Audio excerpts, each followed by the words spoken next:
योगी आदित्यनाथ, श्री योगी आदित्यनाथ। अध्यक्ष महोदय,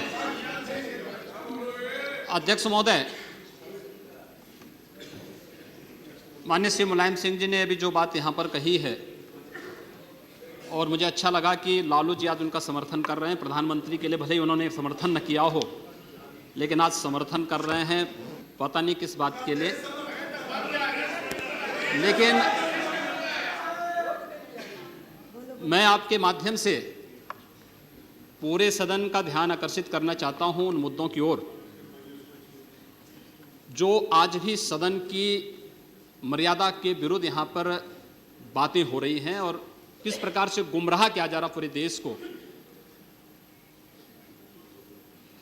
अयोध्या में 3 प्रकार की परिक्रमाएं होती हैं, पंचकोसी, 14 कोसी और 84 कोसी। और महोदय, उसी परंपरा के अनुसार 84 कोसी परिक्रमा देश के संतों ने प्रयागराज महाकुंभ के अवसर पर 10,000 संतों ने वहां पर तय किया था और उसी के अनुसार परिक्रमा का यात्रा का कार्यक्रम तय हुआ था। महोदय, मैं स्पष्ट कर देना चाहता हूं कि अयोध्या में श्री राम जन्मभूमि, जिस पर माननीय उच्चतम न्यायालय ने इलाहाबाद उच्च न्यायालय की खंडपीठ के निर्णय के बाद स्थगन आदेश दिया है, उससे 25-30 किलोमीटर दूर बस्ती जनपद के मखोड़ा नामक स्थान से, जहां पर महाराज दशरथ ने पुत्रेष्टि यज्ञ किया था, उस स्थान से इस परिक्रमा यात्रा को प्रारंभ होना था और विशुद्ध धार्मिक यात्रा थी। इसमें किसी राजनीतिक दल का कोई हस्तक्षेप नहीं था। बिल्कुल 200-250 संतों को इस यात्रा में चलना था और 13 सितंबर तक ये 20 दिन की यात्रा है। लेकिन जिस प्रकार से धार्मिक स्वतंत्रता के मौलिक अधिकार पर उत्तर प्रदेश सरकार ने प्रहार किया है, महोदय, पहली बार ये देखने को मिला है कि लगभग 2000 से अधिक संतों को गिरफ्तार किया गया है और पूरी तरह अपमानित किया गया है। यहां तक कि अयोध्या जी में सरयू जी का स्नान करने वाले जो संत ऐसे हैं जो केवल सरयू जी का स्नान करते हैं, उसी का जल का ग्रहण करते हैं, उन्हें वहां सरयू जी का पूजन नहीं करने दिया गया, स्नान नहीं करने दिया गया, जबरन उठा करके बंद कर दिया गया, उन पर लाठियां चलाई गई हैं, पूरी तरीके से अपमानित करके। सबसे पहले तो सरकार ने हमारे संवैधानिक और मौलिक अधिकारों का हनन किया है। दूसरा, जहां तक स्थगन आदेश की बात है, मैं याद दिलाना चाहूंगा, इस देश के अंदर सेकुलरिज्म के नाम पर राजनीति करने वाले उन सभी दलों को 1994 में कांग्रेस नेतृत्व की ही सरकार ने सुप्रीम कोर्ट में एक शपथ पत्र दिया था और ये कहा था कि अगर तय हो जाएगा कि अयोध्या में विवादित जो ढांचा था वह ढांचा किसी हिंदू मंदिर या स्मारक को तोड़ करके बनाया गया है तो हिंदू भावनाओं के अनुरूप कार्य होगा। आखिर यह साबित हो चुका है। अयोध्या में 30 सितंबर 2010 को इलाहाबाद उच्च न्यायालय की लखनऊ खंडपीठ की पूर्ण पीठ ने जो फैसला दिया है, उसमें तीनों जजेस ने एक स्वर से कहा है कि विवादित भूमि ही राम जन्मभूमि है और जब विवादित भूमि राम जन्मभूमि है तो फिर उसके लिए कानून बनाने की मांग इस देश का संत समाज कर रहा है, कोई पाप नहीं कर रहा है। हम अपने हक को मांग रहे हैं और हम यही मांग कर रहे हैं कि अयोध्या में राम जन्मभूमि पर भव्य मंदिर का निर्माण होना चाहिए, कानून इस सरकार को लाना चाहिए, क्योंकि सुप्रीम कोर्ट में शपथ पत्र कांग्रेस नेतृत्व की सरकार ने उस समय दाखिल किया था और उसी क्रम में हम मांग कर रहे हैं।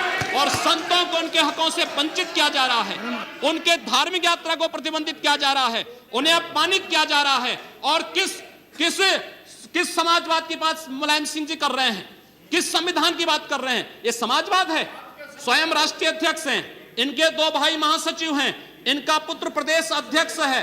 कौन से समाजवाद की बात करते हैं? परिवारवाद की बात करते हैं। बेवकूफ बना रहे देश को, ये केवल देश को बेवकूफ बनाने का कार्य कर रहे हैं और बेवकूफ बना करके समाजवाद के नाम पर समाज को बेवकूफ बना करके सेकुलरिज्म की ध्वजियां उड़ा रहे हैं। 30 दंगे उत्तर प्रदेश के अंदर हो चुके हैं महोदय, एक वर्ष में 30 बड़े-बड़े दंगे। हर दंगे में हिंदू प्रताड़ित हुआ है, हिंदू जेल में बंद हुआ है और यह सरकार परंपरा की बात करती है। किस परंपरा की बात इस सरकार कर रही है? कि आतंकवादियों के खिलाफ दायर मुकदमों को वापस लेना कौन सी परंपरा का हिस्सा है?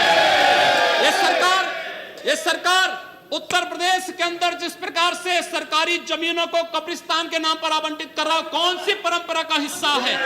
जिस प्रकार से वहां के वहां के गरीबों, वहां के पिछड़ी जाति, वहां के अनुसूचित जाति के हकों पर डकैती डला करके यह सरकार जिस प्रकार से जंगल राज कायम की उत्तर प्रदेश के अंदर, आखिर वो किस परंपरा का हिस्सा है? और इसीलिए मैं आज के इस माध्यम से आपसे अनुरोध करना चाहूंगा, उत्तर प्रदेश सरकार ने उत्तर प्रदेश के अंदर हमारी धार्मिक भावनाओं का अपमान किया है, संतों को अपमानित किया है। इस सरकार को रहने का अधिकार नहीं होना चाहिए, इसे तत्काल बर्खास्त किया जाना चाहिए। आपसे मैं ये अनुरोध करूंगा कि भारत सरकार से मैं ये मांग करूंगा, ये सरकार लड़ाने का कार्य कर रही है, यह केवल मुस्लिम जिहादी आतंकवाद को प्रश्रय दे करके हिंदुओं को अपमानित करके संतों का अपमान करना चाहती है। और इसीलिए 84 कोसी परिक्रमा को इसने रोका है। महोदया, जितनी फोर्स वहां लगाई गई अब समाप्त उसका करिए। दशांश भी, महोदया, उसका केवल दशांश भी केवल सुरक्षा के लिए देखी 200-250 संत अपनी धार्मिक यात्रा को शांतिपूर्ण ढंग से निकालते। इस सरकार ने यात्रा पर रोक लगा करके उत्तर प्रदेश के अंदर 10 करोड़ लोगों को पीड़ित किया है, अपमानित किया है, उनको परेशान किया है। और यही नहीं, यह सरकार लगातार हिंदुओं को अपमानित करने का कार्य कर रही है। और इसीलिए मैं आपके माध्यम से अनुरोध करूंगा, इस सरकार को रहने का कोई अधिकार नहीं, इसे बर्खास्त किया जाना चाहिए।